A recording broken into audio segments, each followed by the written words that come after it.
도로에서 위험천만한 주행을 하는 오토바이 운전자들이 있습니다. 특히 인도를 넘나들거나 신호도 어기고 역주행을 하는 걸 볼 때면 아유 저러다가 사고 나면 어쩌노 하는 걱정이 들지요. 특히 오토바이 사고가 나면 큰 사고로 이어지는 경우가 많고 보행자들의 안전도 위험하기 때문에 대책이 절실해 보이는데 오토바이 교통사고와 교통법규 위반을 막기 위해서 어떻게 하면 좋을지 얘기해 보겠습니다. 예, 도로교통공단 부산지부의 최재원 교수 전화 연결돼 있습니다. 교수님 나와 계시죠? 안녕하십니까? 안녕하십니까? 네, 안녕하세요. 예, 네. 오토바이 교통사고 많이 일어날 것 같긴 합니다만 부산 지역 오토바이 사고 건수가 어느 정도입니까? 네, 부산 지역 오토바이의 교통사고 사망자는요, 코로나19 이후 꾸준히 늘고 있는 게 현실입니다. 먼저 단속 건수를 제가 한번 살펴보니까요, 한 2020년에 5만 한 900건 정도, 그리고 2021년에는 6만 7천여 건, 그리고 2022년에는 한 8만 4천여 건 계속 증가하고 있죠. 예. 그리고 이제 여기서 좀 살펴봐야 될 게 특히 오토바이 사고 사망자인데요. 네. 2020년에는 19분이, 21년도에는 21명, 2022년 작년이죠. 26명으로 계속 증가하고 있습니다. 이는 2020년과 지난해를 비교해보면 무려 교통사고 사망자 건수가 36%가량 증가한 결과로 나타나고 있습니다. 예, 네. 그러니까 오토바이 같은 경우에 이제 차하고 부딪히는 그런 사고가 나게 되면 상대적으로 보호할 게 많이 없으니까 오토바이 운전자들이 큰 부상을 입거나 사망자로 이어지는 경우가 더 많은 거 아닙니까? 네, 맞습니다. 요걸 좀 제가 말씀을 좀 드려야 될 것 같은데요. 예. 교통사고의 전체 교통사고 치사율, 즉, 이제 돌아가시는 비율이 한 1.36% 정도 됩니다. 예. 그런데 이제 오토바이의 경우에 치사율이 무려 3.24%거든요. 두 배네. 그러니까 이게 어떻게 이제 해석을 해야 되냐면, 오토바이 사고가 이제 100건 정도 일어나면, 한 3건 정도는 사망으로 바로 이어진다는 거죠. 그렇죠.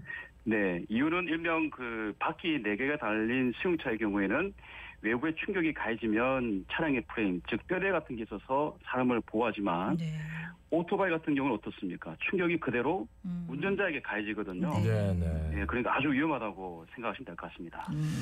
그래요. 교통사고, 사망사고가 갈수록 늘어나고 있습니다.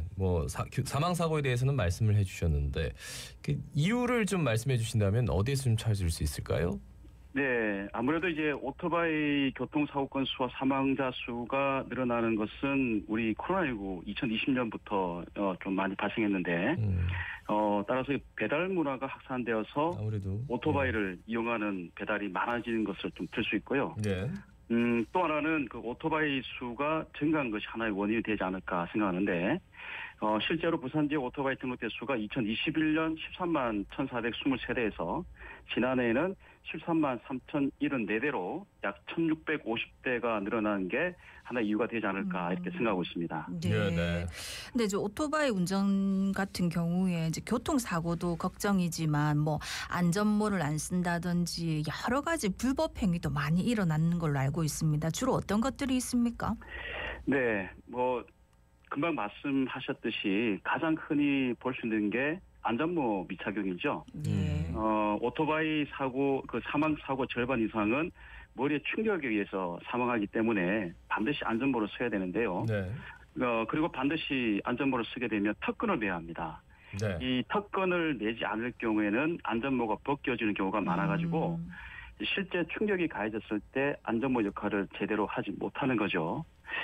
그리고 더 좋은 방법은 턱끈을 매는 안전모보다는 완전히 턱까지 보여줄 수 있는, 즉 얼굴 전체를 다 덮을 수 있는 안전모가 가장 중요합니다.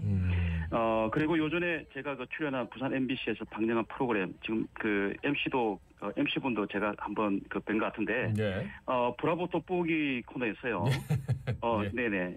기억나시죠, 그죠? 예. 네네. 리포터가 실제로 부산의 한 교차로 부근의 육교위에서 오토바이의 교통법규 위반 건수로 촬영해서 통계를 직접 내봤는데요. 네네. 지금 결과를 한번 제가 저도 이 결과를 보고 제가 정말 깜짝 놀랐는데, 무려 30분 동안에 안전모를 착용하지 않은 사람이 26명, 그리고 불법 유턴이나 주황색 침범이 18건, 그다음에 보도로 통행하는 게 17건, 횡단보도 통행 시 오토바이를 타면서 통과하는 행위가 16건, 신호위반 11건, 역주행 6건, 번호판 미무착이죠. 2건. 그러니까 이게 30분 동안에 총 그 96건이 위반됐거든요. 네네. 그럼 이거를 계산해 보면 1분당 평균 3건, 즉 20초에 1건 정도 위반한다고 보시면 될 것 같습니다. 상당히 좀 충격적이죠. 예. 국토교통부가 오토바이 등 이륜차 교통법규 위반 증가에 대해서 대안을 좀 내놨다라고 하던데 이게 어떤 겁니까? 네, 오늘 그 11월까지 부산 지역 교통 중심지에서 그 후면 번호판입니다. 예. 후면 번호판을 무인 교통 단속 장비로 설치할 예정인데요. 현재는 그 무인 장비가 전면 번호판 차량을 할 수 있기 때문에 오토바이는 뭐 신호 위반이나 가속 단속에서는 사실상 제외됐기 때문에 좀 무방비 상태인 게 사실이었죠. 예. 그러면은 어떤 대책을 내놓은 거죠? 네, 뭐 흔히 교통사고를 예방하는 방법에는 영어의 그 대문자 1을 좀 3개를 따서 3이라고 하는데요. 먼저 엔지니어링, 즉 교통 시설물을 보강할 수 있는 겁니다. 네. 조금 전에 제가 말씀드린 후면 번호판 단속 카메라를 설치하는 게 또 이야기가 될 수 있고, 예. 그리고 뭐 인포스먼트죠, 단속인데, 경찰은 유관기관과 협력해서 주기적으로 집중 단속에 좀 나서야 될 것 같고요. 소음을 유발하는 그 불법 개조 등 좀 있잖아요, 그죠? 예. 이런 그런 이륜차 불법 행위 단속을 좀 확대할 필요가 있습니다. 이 마지막으로 그 에듀케이션, 즉 교육을 줄 수 있는데, 하지만 지금 현행법상 교통안전 교육을 받을 수 있는 것은 면허가 정지되거나 취소될 때만 도로교통법 테두리에 받는 것밖에 없거든요. 따라서 부산 MBC와 같은 이런 언론의 역할이 매우 중요합니다. 그래서 이 방송처럼 교통안전 수칙을 홍보하는 이 기회가 좀 많았으면 하는 게 하나의 바람으로 말씀을 드릴 수 있습니다. 그러니까 오토바이 사고 상황 같은 걸 보면 교차로에서 신호 위반을 한다든지 해가지고 그런 게 굉장히 크다 아닙니까? 그래서 네네. 아까도 말씀하셨지만 뭐 신호 위반을 한다든지 역주행을 한다든지 아니면 인도를 막 빠르게 주행한다든지 요거를 일일이 단속이 안 되기 때문에 시민들이 이제 이 교통법규 위반한 오토바이 신고하는 것도 방법이다 이렇게 얘기하는데 이거 뭐 어떻게 신고하는 겁니까?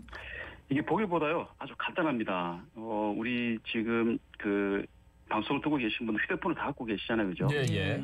근데 휴대폰에 그 안전신문고 앱을 다운받았어요. 예. 할 수 있는데 간단하게 하는 방법을 가르쳐드리겠습니다. 먼저 그 앱을 다운받은 다음에 자동차 교통법규 위반을 누르고요. 그런 유형 선택한 다음에 이륜차 위반을 또 선택할 수 있어요. 그리고 이제 거기서 이제 사진 또는 그 동영상을 촬영한 다음에 이걸 좀 그 휴대폰에 업로드를 좀 하시고 예. 발생 지역을 선택하죠. 그리고 법규 위반 내용을 적으시면 돼요. 예, 그리고 이제 그 해당 차량의 번호와 발생 일자, 시각 등을 입력하고 신고자 휴대번호를 입력한 다음에 제출 버튼을 누르면 되는데 지금 방송을 들으시면 좀 복잡하거든요. 전혀 복잡할 게 아니고요. 하나의 그 화면에 그걸 그대로 순서대로 하시면 되는 거거든요. 네. 아주 신고는 간단하게 할 수 있다. 예, 그렇게 말씀을 드리겠습니다. 근데 전화번호 그 넣는다 그래서 혹시라도 내가 또 그 뭐 신고한 다음에 불이익이나 보복을 당하지 않을까 이런 걱정도 하실 것 같은데 다 익명이 보장되는 거죠? 당연하죠. 네. 그리고는 절대 걱정할 필요 없어요. 익명이 절대적으로 보장되기 때문에 예. 그런 걱정은 전혀 할 필요가 없을 것 같습니다. 예, 이게 뭐 누구를 해코지하려고 하는 게 그러니까요. 아니고 사실은 그 오토바이 운전자를 위해서도 안전하게 다니시라는 경고가 될 수 있기 때문에 뭐 이제 좀 여유가 되시는 분, 시간이 되시는 분들은 한번 이런 것도 이용해 보시면 좋겠습니다. 혹시 또 번호판 가리거나 뗀 오토바이 차량도 있거든요. 이럴 때는 또 어떻게 하면 좋습니까? 네, 그 번호판을 가리거나 이 뗀다는 행위 자체가 불법이죠. 먼저 그 가실로 이런 행위를 했을 경우, 그러니까 이제 본인 의도적으로 하지 않고 실수를 했다는 게 가실인데, 이럴 때는 그 지방자치단체에서 가태료를 부과하는데요. 네네. 예전에는 한 100만 원 정도 가태료 부과했는데 지금은 300만 원까지 어휴. 인상이 됐습니다. 네. 3배까지 늘어났죠. 그리고 이제 고의로, 그러니까 이제 제가 뭐 의도를 가지고 했다 이렇게 했을 때가 고의인데, 이럴 때는 1년 이하의 징역 또는 1,000만 원 이하 벌금이 처해지게 되는데 예. 사실 그 질문하신 내용은 현장에서 일일이 신고를 통해서 경찰관이 직접 단속할 수밖에 없는 현실입니다. 네. 오늘 말씀은 여기까지 드려야 될 것 같습니다. 고맙습니다. 고맙습니다. 네, 감사합니다. 예, 도로교통공단 부산지부의 최지현 교수였습니다.